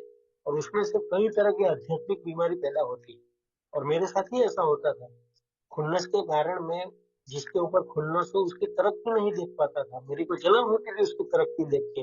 और फिर मेरी को वो चीज नहीं मिलती तो ऊपर वाले के ऊपर भी खुन्नस आती थी, यार अभी तो मैं दारू से दूर हूँ, इतनी बर्बादी कर चुका हूँ, अभी तो तेरे भरोसे जी रहा हूँ, तो अभी तो शादी भी नहीं करवा रहा है, और इन लोगों को सब कुछ दे भी रहा है, मेरे को कुछ नहीं दे रहा है। ये सब चीज चल रही थी। मतलब कि मैं शराब नहीं पी रहा था, मीटिंग कर रहा था, प्रोग्राम को समझ, एक वर्कशॉप किया था उसमें कुछ समझ में भी आया था मेरी को यहाँ तक ख्याल आ गया था कि मेरे अंदर कुछ कमी है और मुझे उसे ठीक करना ही पड़ेगा, वरना मैं जी नहीं पाऊंगा। फिर भी मैं सिर्फ और सिर्फ खुन्नस के बारे में लिखने के लिए तैयार हुआ। तो वो जो मेरे जिसकी मैं बात कर रहा हूँ वो आज नहीं है इस दुनिया में, तो मैं उसको खुद बोल दिया था कि सिर्फ फोर स्टेप में खुन्नस के बारे में मैं आपको मेरा स्पॉन्सर मानता हूँ, उसमें मुझे गाइडेंस दो, बाकी का प्रोग्राम मैं मेरे तरीके से करूंगा। यार कुछ तो इस तरह की होशियारी कि मैं पढ़ा लिखा हूँ, आगे का प्रोग्राम मैं मेरे तरीके से कर लूंगा। उन्होंने भी ज्यादा कुछ बोला नहीं, साला बेवड़ा है, खुन्नस में से तो बाहर निकले, इस हिसाब से बोला ठीक है कोई बात नहीं, तो आगे का मालूम करेंगे। लेकिन एक बात याद रखना, बोले ये जो फिफ्थ स्टेप है वो फोर्थ स्टेप की पूरी नीड लिख के जब तक तो किसी एक आदमी को बताएगा नहीं तब तक शांति से नहीं बैठ पाएंगे। मैं बोला ठीक है, मेरे को ज्यादा मत समझाओ, मेरे को क्या करना है, मेरी को खुन्नस बहुत परेशान करती है। तो खुन्नस के बारे में लिखा तकरीबन 150 नाम, जिसमें पहला नाम भगवान था, दूसरा नाम मेरी माँ था, बाकी मेरे भाई माँ पिताजी, मेरे कुटुंब के, मतलब के पहले 50 नाम जो थे वो मेरे घर के ही थे, मतलब मेरे खून के रिश्ते के थे। मेरे चचेरे मौसेरे भाई थे, वो सबके नाम थे, जो मेरे साथ पीने वाले थे उनके नाम थे। तो यार ये किस तरह की बर्बादी थी। मैंने लिख डाला, पूरा 150 नाम लिख डाला, और उनके साथ बैठ के वो खुन्नस के बारे में मेरा किधर गलत है वो सोच लिया। और फिर मैंने सबके पास जाके माफी मांगी वापस। और ज्यादातर लोगों ने मुझे गले लगा लिया, बोला कि तेरी शराब रुकी थी तभी हमने तुमको माफ कर दिया था, तुमने आने में देरी कर दी। तो वो ऐसा पहली बार भी मेरे को सुनने को मिला था। लेकिन मैं बोला अभी मैं थोड़ा प्रोग्राम कर रहा हूँ मेरा, और खुल्लस में मेरे को थोड़ा तकलीफ हो रहा था, और आपका नाम इसमें आया कि मैंने आपको भी चोट पहुंचाई है, ऐसा मेरे को, मैंने क्या किया था उसके साथ, वो फोर्थ स्टेप का दूसरा हिस्सा। तो उसमें से वो अदर हम्स में जाते हैं वो नाम। तो मेरा फोर्थ स्टेप में पता चल गया कि इनको भी मैंने भावनात्मक रूप से नुकसान पहुंचाया था, उनके लिए गाली गलौज की थी, उनकी बुराई की थी दूसरों के सामने, उनका चरित्र हनन किया था, उनके प्रति खुन्नस रखते थे। वो सब कुछ जो जो समझ में आया मेरे को उस कच्ची सोसाइटी में आधी अधूरी है, मैंने वो माफी मांग ली सबके पास, सबने मुझे गले लगा दिया, और मैं ये सोचने लगा कि वाह ये तो बहुत अच्छा है यार, माफी मांग ली और सबने मुझे माफ भी कर दिया, ये तो अच्छी बात है। और फिर मैं थोड़ा रिलैक्स हो गया, थोड़ा हल्का भी महसूस हुआ, पोस्ट में रिजाइनमेंट में से वो 150 नाम निकल गए यार, तो कितना हल्का महसूस किया मैंने। और थोड़े टाइम के लिए सब कुछ सही चलने लगा। लेकिन मेरे अंदर जो बीमारी थी वो मरने वाली बीमारी, बढ़ती रहने वाली बीमारी है, यहाँ बोलते हैं इनक्यूरेबल डिसीज, कभी नहीं ठीक होने वाली बीमारी है, बढ़ती रहने वाली बीमारी है। तो वो ठीक तो हुई ही नहीं थी, क्योंकि मैंने ठीक होने के ऊपर काम नहीं किया था, और बढ़ तो रही ही थी दिन ब दिन। जो खुन्नस के नाम जो एक बार निकल गए थे वो वापस उनके नाम खुन्नस में आ गए, क्योंकि वो लोग मेरे हिसाब से नहीं चल रहे थे, तो उनका नाम खुन्नस में। और फिर सोमराइटी 5 साल की सोमराइटी हुई और मेरी शादी हुई। शादी होने के बाद भी मैं ब्राह्मण फैमिली में से हूँ, मैंने पटेल परिवार के लड़के से शादी की। तो दोनों परिवार के रीत रिवाज, रहन सहन, खाना पीना, बोल चाल, सब अलग। तो वो मेरे फैमिली में एक ही महीने में एडजस्ट हो जावे वैसा मैं सोचता था। और वो नहीं कर पाई बेचारी, क्या कर दी वो, जिसने 35-40 साल अपने 35 साल जिधर निकाल दिए, जिस जिस माहौल में 35 साल निकाल दिए उससे बिल्कुल विपरीत माहौल। वो तीखा खाते हैं तो हम मीठा खाते हैं, उनकी बोली अलग हमारी बोली अलग। तो वो सेट नहीं हो पा रहा था। हालांकि स्वभाव की मेरी बीवी बहुत अच्छी है, लेकिन मैं उसकी अच्छाइयों को नहीं देख पा रहा था, क्योंकि मेरे ऊपर अहंकार का पर्दा था कि मैं ब्राह्मण हूँ और ये पटेल है, उनको एडजस्ट होना चाहिए हमारे हिसाब से, मैं लड़का हूँ, औरत को एडजस्ट करना पड़ेगा हस्बैंड के हिसाब से, मैं क्यों एडजस्ट हूँ किसी के साथ। तो मैं चलती रहती थी। और मेरी वाइफ मेरे खराब स्वभाव के कारण, हालांकि आज मैं ये बोलता हूँ, मैंने हाथ जोड़ के माफी भी मांगी है मेरी वाइफ की, कि मेरी गलती के कारण उसकी 1% भी गलती नहीं रहती थी। वो मेरी 100% गलती के कारण वो हफ्ते में 3 दिन तकिया भीग जाए उतने आंसू बहाती थी। और मैं इतना घमंडी कि उसको चुप रहे ऐसा भी नहीं बोलता। तेरी गलती है, तेरे को समझ में नहीं आ रहा है, तेरी गलती है, ये बोल के मैं उसको चुप भी नहीं करवाता था। और हमारी जो रिलेशन थे वो, मतलब कि बॉन्डिंग इतना अच्छा बना नहीं था। लेकिन फिर भी मैं दूसरी तरफ, ये मेरी अल्कोहलिज्म की सोच, और दूसरी तरफ मैं जो रेगुलर मीटिंग करता था और ये जो स्टेप के बारे में सुनता था, ईमानदारी के बारे में सुनता था, विनम्रता के बारे में सुनता था, तो जो सुना सुनाया प्रोग्राम था वो भी थोड़ा बहुत काम करता था। तो उसके कारण मुझे, मैं जो उसको हर्ट करता था उसके लिए मेरे को गिल्ट आती थी। और दूसरी गिल्ट ये थी कि मैं अल्कोहलिक था, वो बताया नहीं था, वो गिल्ट थी। मैं उसको धोखा देके जी रहा हूँ ऐसी फीलिंग आती थी मुझे। मेरी एक गर्लफ्रेंड थी, तो वो भी उसको नहीं बताया था क्योंकि डर था, पता चल जाता तो शादी टूट सकती है ऐसा डर था, तो वो भी डर रहता था। मेरे को शराबियत के दौरान एपिलेप्सी की खतरनाक बीमारी लग चुकी थी, मेरे को बार बार दौरे आते थे एपिलेप्सी के। एपिलेप्सी की जो ट्रीटमेंट चल रही थी मेरी, वो भी नहीं बताया था। दवाई खाता था मैं 2 टाइम दिन में, वो भी नहीं बताया था। तो ये सब डर, मतलब ये है मेरी आध्यात्मिक बीमारी, जो मैं शराब से दूर रहूं तो मेरे ऊपर हावी होती ही होती है। नॉर्मल इंसान है तो उसको फेस कर सकता है, लेकिन मैं ये फेस नहीं कर पाया। जो दिमागी रूप से, आध्यात्मिक रूप से बीमार नहीं है, वो थोड़ा बहुत झूठ बोल लेगा तो उसको पछतावा नहीं होगा, मेरे को तुरंत पछतावा होता है। तो ये सब चीज चल रही थी। तो मैं मेरे मेंबर को बोला, सीनियर को, कि भाई मेरी कोई तकलीफ है, मैं शादी होके 6 महीना हो गया है लेकिन मैं शांति से नहीं रह सकता मेरी वाइफ के साथ, मेरे को ये सब कुछ हो रहा है, उधर जाऊं उसके पास तो मेंबर ने बोला, भाई आगे भी तू 7 बार शादी तोड़वा चुका है, 8वीं बार हुई है, उसको टिकने देगा कि तोड़ना चाहता है? थोड़ा बॉन्डिंग अच्छा होने दे, कि 6 महीना हुआ है शादी को, 2-3 साल निकल जाने दे, बाद में तुम्हारा बॉन्डिंग अच्छा हो जाए तब बता देने का धीरे धीरे एक एक बार। तो मैंने एट ए टाइम, मतलब उधर तक मीटिंग रूम के बाहर उनकी बात ये मानी। लेकिन फिर वही मेरी जो सोच थी वो चालू हो गई, क्योंकि मेरी जो सोच की साइकिल है, मेरे जैसे अल्कोहलिक की, वो रुकती नहीं है।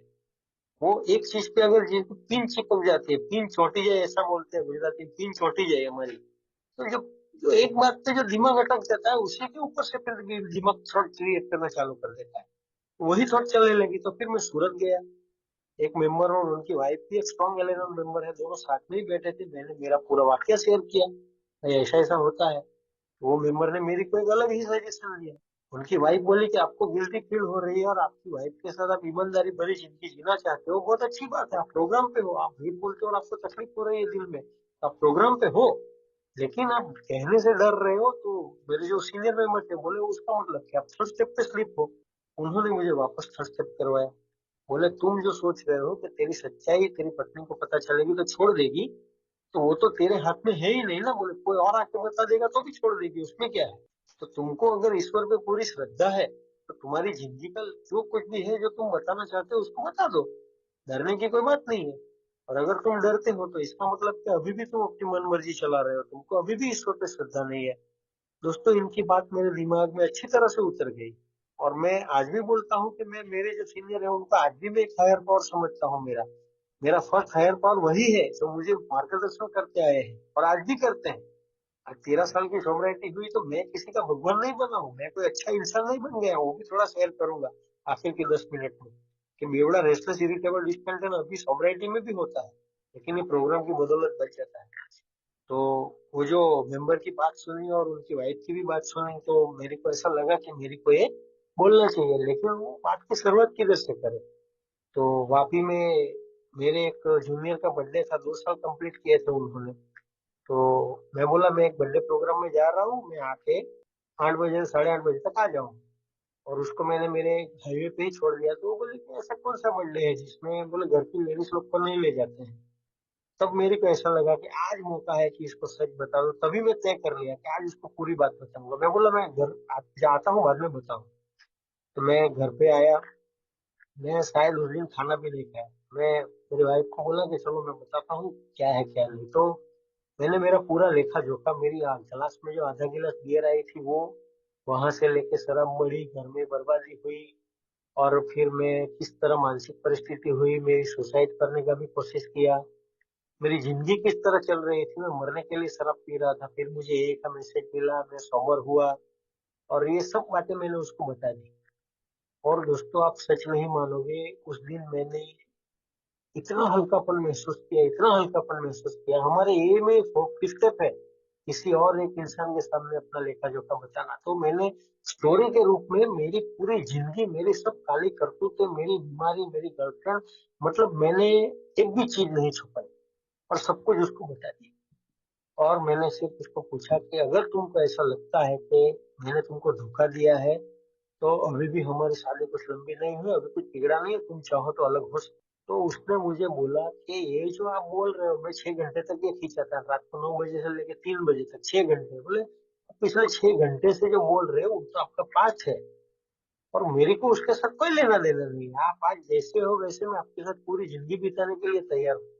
तो दोस्तों मेरी सब काली करतूतें, मेरा शराबीपन, मेरा लड़कियों का चक्कर, मेरी बीमारी, मेरी बर्बादी, मेरी मानसिक डिप्रेशन की अवस्था, सब कुछ मेरा नंगापन देखने के बाद भी उसने मुझे बहुत आसानी से माफ कर दिया और स्वीकार कर लिया। तो ये इतनी अच्छी बीवी मुझे मिली थी, और मैं उसको रुला था हफ्ते में 3 दिन।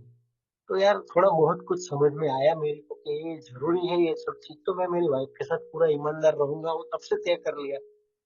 लेकिन ये बीमारी बढ़ती रहने वाली बीमारी, कुछ टाइम 2-3 महीना बराबर चला, और जो दिमाग में उसकी एक अलग ही फीलिंग रहती है जो किस्टेप होता है उसकी। तो वो किस्टेप हुआ था एक तरह से देखा जाए तो वो एक खुशी थी जिसके कारण सब कुछ सही चला। मैं बहुत बड़ी बड़ी बातों को भी इग्नोर करने लगा, मेरी सहन शक्ति बढ़ गई। हाँ जी, क्या हुआ विजय भाई? थोड़ा टाइम हो रहा था बोला। Okay okay. तो वो सब चीज को 11 बजे साढ़े, ओह सॉरी सॉरी सॉरी, मेरा पूरे साढ़े पुराना साढ़े टाइम दस याद रह बजे गया तक। मेरे को। 10:30 बजे तक टाइम है, 11 बजे, 9, 9:30 से 11 का टाइम याद रह गया मेरे को, सॉरी दोस्तों। तो वो प्रोग्राम में लिया। अभी एकदम शॉर्ट में बताना पड़ेगा मेरे को यार, गलती हो गया मेरा। तो मैं ये लॉकडाउन लगा और sponsor लिया। 5 मिनट ले लो विजय भाई, ठीक है। स्पॉन्सर ठीक लिया है और ठीक है। प्रोग्राम किया, और ये जो लेखा जोखा जो बनाया और सब कुछ अमिट बमिट सब कुछ किया, और मेरे अंदर जो एक जागृति आई कि मैं एक अच्छा इंसान बन सकता हूँ, अच्छा रह सकता हूँ। लेकिन मुझे ये प्रोग्राम को one day at A time follow करना पड़ेगा, वरना ये मेरी जो लाइफ है तुरंत अनमेनेजेबल हो जाती है। और होती है दोस्तों। मेरा ईश्वर के प्रति श्रद्धा में कभी कभार गड़बड़ आ जाती है, मेरे थर्ड स्टेप में स्लिप हो जाता हूँ। मेरा मेंटेनेंस स्टेप है 10वीं पायरी, उसमें मैं स्लिप हो जाता हूँ। तो कभी कभार मेरे अंदर वो हावी हो जाता है मेरा अल्कोहलिज्म। और जो मेरा अल्कोहलिज्म मेरे पे हावी होता है, तो मेरे को और कुछ नहीं होता है, मैं रेस्टलेस इरिटेबल डिसकंटेंट होता हूँ, और मैं शराब पीऊं या ना पीऊं, लेकिन मेरी आध्यात्मिक बीमारी बाहर आके मेरे रिश्ते खराब करती है। मेरे को मेरे को कुछ समझने नहीं देती। इन शॉर्ट में मैं आधा पागल हो जाता हूँ। मैं आज भी कभी कभार, मैं 6 महीने 8 महीने में होता है मेरे साथ ऐसा। लेकिन आज ये प्रोग्राम के बदौलत एक चीज तय है कि मैं मेरी गलती को स्वीकार कर सकता हूँ और उसके लिए माफी मांग सकता हूँ। 10 स्टेप में लिखा है कि जहां हमारी गलती थी वहां हमने स्वीकार किया। तो वो मेंटेनेंस स्टेप में मैं प्रोग्राम को जब 4 से 9 के बीच में जो मैं मेरी आत्मशुद्धि करता हूँ, 10वीं पायरी में मैं 4 से 9 स्टेप रिपीट करता हूँ, और 10वीं 11वीं और 12वीं तीनों को मिला के जब मैं ये प्रोग्राम को one day at A time जीने की कोशिश करता हूँ, घर का और मीटिंग में बैलेंस बनाता हूँ, मेरे से ए का जो मैसेज हो सके उतना देता हूँ, एक ही मीटिंग करता हूँ, जो शेयरिंग कर सकूं, मतलब कमिटमेंट नॉट कमिटमेंट, जो भी सर्विस में कर सकूं टाइम ट्रेजर और टैलेंट के जरिए और देने की कोशिश करता हूँ, तो मेरे में आत्मशांति बनी रहती है। और मेरा थर्ड स्टेप से स्लिप होने का चांस, मतलब कि मैं जो मेरी इच्छा और जीवन ईश्वर की देखरेख में रखने का निर्णय करता हूँ, वो मैं मेरे हाथ में नहीं लेता हूँ। मतलब कि मैं एक्टर में से डायरेक्टर बनने की कोशिश नहीं करता हूँ। आज मेरे साथ कितना भी बुरा हो जाए, कितना भी बुरा हो जाए, तो मेरे दिमाग में किसी के ऊपर ब्लेम नहीं आता है, ईश्वर के प्रति तो आता ही नहीं है। मैं सिर्फ एक दो ही सेंटेंस पकड़ा हूँ, मैं बाहर भी जुड़ा हूँ एक जगह पे आध्यात्मिकता से। उसमें मेरे को सीखने को मिला कि मेरे साथ जो होता है मेरे कर्मों का फल है, और दूसरा, जो होता है मेरे ईश्वर की इच्छा से होता है, और मेरा ईश्वर मेरे लिए हमेशा अच्छा करता है। अभी पिछले 12 तारीख को, ये महीने की 12 तारीख को एक छोटा सा एक्सीडेंट हो गया। मैं जिधर काम पे गया था एक्स्ट्रा काम में, उधर कंपनी में, मेरी लेफ्ट हैंड की एक उंगली कट गई। मतलब आगे से थोड़ा कट गया, नाखून वाखून निकल गया और हड्डी भी दिखने लगी उधर, और बहुत खून निकला। और उस टाइम पे भी इतना बड़ा हादसा हो गया ना, तो मैंने ईश्वर को कुछ कंप्लेन किया। ईश्वर की इच्छा है भाई, अभी इसमें मैं क्या कर सकता हूँ। अभी जो लग गया वो लग गया, वो ईश्वर की इच्छा है। मेरी शायद बेजिम्मेदारी से काम कर रहा था तो लग गया, लेकिन ये ईश्वर की इच्छा है कि मैं ये दर्द को सहन करूं। और ये दर्द को सहन करते करते मुझे मेरा एक पुराना अमेज जो मैं नहीं कर पाया था, वो किया था, लेकिन जिस तरह से होना चाहिए उस तरह से नहीं किया था। मैंने लकड़ी में खिलियां चुभो चुभो के वो अपने गाय भैंस को मारा था और उनका खून निकाला था। 4 4 इंच की खिल्ली ठोक दिया था लकड़ी में, और उसी लकड़ी से मारा था मैं, जो गाय भैंस मेरे घर पे आके बैठ जाती थी रात को बारिश के मौसम में उसको। तो मैं मेरी कजिन सिस्टर को बोला कि ये तो मेरा अमेज है, ये जो मेरा खून निकला, मेरी जो आज दर्द महसूस कर रहा हूँ, वो मेरा हायर पावर को थैंक यू बोलता हूँ कि मेरा अमेज करवाया उसने। तो दोस्तों, आज मेरा जो जीवन जीने का तरीका है, ये एक प्रोग्राम की बदौलत बदल चुका है। मैं आज चीजों को जैसे वैसे स्वीकार कर सकता हूँ। और कई बार ऐसा हो जाता है, आज मैं कुछ साधु संत बन गया ऐसा नहीं बोलता हूँ, कई बार ऐसा हो जाता है कि चीज हावी हो जाती है, जब मैं ये प्रोग्राम पे से स्लीप करता हूँ। मतलब मीटिंग कम करता हूँ, मेंबर से बातें कम करता हूँ, एक ही सर्विस में रुचि नहीं लेता हूँ, मेरा जो मेंटेन स्टेट है, प्रेयर मेडिटेशन है, उस पर मैं ध्यान नहीं देता हूँ, तो मेरा ये बिगड़ने का तय ही है। मेरी बीमारी डायबिटीज जैसी है, शुगर जैसी है। अगर मैं गोली लेना बंद करूंगा तो मुझे उस पर शक्कर खाने की जरूरत नहीं है। शक्कर खाऊंगा तो ही मुझे शुगर बढ़ेगा ऐसा नहीं है। अगर मैं गोली लेना बंद करूंगा तो मेरी बीमारी बढ़ जाएगी। ठीक उसी तरह की मेरी बीमारी है, जिसको one day at A time, एक दिन के हिसाब से मुझे अरेस्ट कर सकता हूँ और उसके ऊपर काम कर सकता हूँ और बेहतर से बेहतर जीवन जी सकता हूँ। दोस्तों, काफी कुछ छूट गया और टाइम के मिसअंडरस्टैंडिंग के कारण, और रिकवरी का काफी कम बोल पाया और बहुत शॉर्ट में बोल पाया, कुछ समझ भी नहीं आया होगा। लेकिन पायनियर ग्रुप नागपुर का मैं बहुत आभारी हूँ कि मेरे अनुभव साझा करने के लिए मुझे बुलाया, और आप सभी मीटिंग में जुड़े सभी भाइयों ने शांतिपूर्वक सुना, इसके लिए मैं आप सबका बहुत बहुत आभारी हूँ। आज जो मुझे इधर शेयर करके खुशी मिली है, ऐसी खुशी मैं हमेशा के लिए पाना चाहता हूँ। और ईश्वर से प्रार्थना है कि मैं और मेरे जितने भी शराबी भाई हैं, मरते दम तक सोबर रहे। आप लोगों ने मुझे सुना, इसके लिए धन्यवाद। और पायनर ग्रुप को मैं वापस बहुत बहुत आभारी हूँ कि मुझे आज सर्विस करने का मौका दिया। मीटिंग में जुड़े मेरे सभी भाइयों का भी बहुत बहुत धन्यवाद।